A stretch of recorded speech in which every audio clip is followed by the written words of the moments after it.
In this video, I will be teaching you how to make and import characters for any AI chatbot. So let's just begin. First of all, you're going to be creating your chatbot, and how you can do that is simply head over to a site. Like for example, this one is Character AI.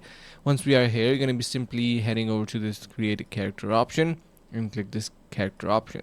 Once you do, you will be able to see a couple of fields where we need to enter some details. Like for example, first we need to enter or upload a character image.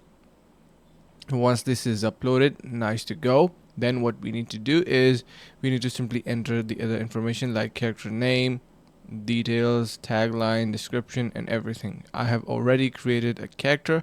Let me show you how it looks and how you can copy to export it for other chatbots on other platforms. So let's just do that. Okay, so here we got it.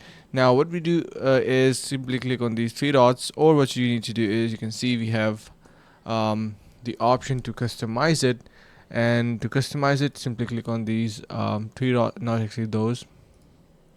You can see we have history customize option, and now the thing is, to get the information from this character you need to simply either you need to share it. You can see we have Character AI, you can copy the link and share it onto a platform, but the suggested method is going to be heading over to this edit section and copy all the information. Once you do, you're going to be pasting that on a GitHub. You can see this is a repository, and you simply need to upload the file here. You can create a JSON file using that Character AI file and upload it and finally export it for your chatbots. I hope this is going to be helping you guys out. Thank you so much for watching. Stay tuned for more and see you in the next video.